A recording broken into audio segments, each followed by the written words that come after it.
एक बार एक ब्राह्मण वन के भीतर चल रहा था। रास्ते में उसने एक नेवला को देखा। ब्राह्मण को वो नेवला बहुत अच्छा लगा, तो उसको अपने घर ले गया।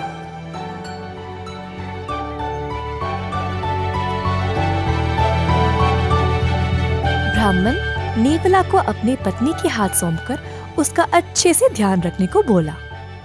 ब्राह्मण की पत्नी ने वचन दिया कि वह उस नेवला को अपने पुत्र की तरह लालन पालन करेगी। नेवला को अपने बेटे के साथ में सुला दिया।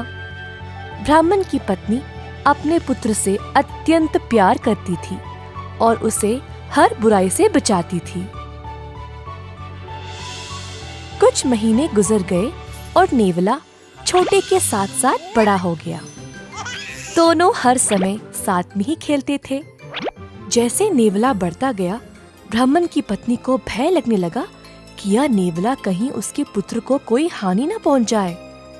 जब पत्नी ने ब्राह्मण से ये बात स्पष्ट की, तो ब्राह्मण ने उसको बेवजह चिंता ना करने को बोला और कहा कि ऐसा कुछ भी नहीं होगा। एक दिन पत्नी जी को कहीं बाहर जाना था। जाने से पहले उसने ब्राह्मण को बोला कि जब तक वो वापस ना आ जाए, छोटे का ध्यान रखे और सचेत रहे। ऐसा कहकर पत्नी जी घर से चल पड़ी। कुछ समय बाद ब्राह्मण को भी कुछ महत्वपूर्ण कार्य के लिए घर से निकलना पड़ा। ब्राह्मण नेवला को छोटे के ध्यान में रख के चला गया। कुछ देर बाद अचानक से घर के अंदर एक सांप घुस आया।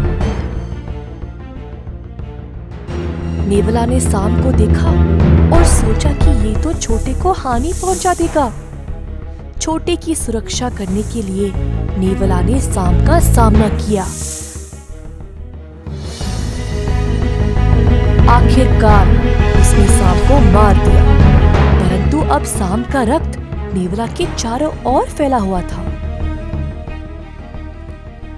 उसी समय ब्राह्मण की पत्नी घर लौट आई। अंदर आके देखा तो नेवला खून में लथपथ था। पत्नी जी को लगा कि नेवला ने छोटे को हानि पहुंचा दिया। गुस्से से भरी उसने गमला लिया और नेवला के सर पर फेंका, जिसके कारण नेवला की मृत्यु उसी समय हो गई। पत्नी जी जब दौड़ते हुए कमरे के अंदर आई तो अपने पुत्र को सही सलामत सोते हुए पाया। बाजू में था एक मुर्दा सांप।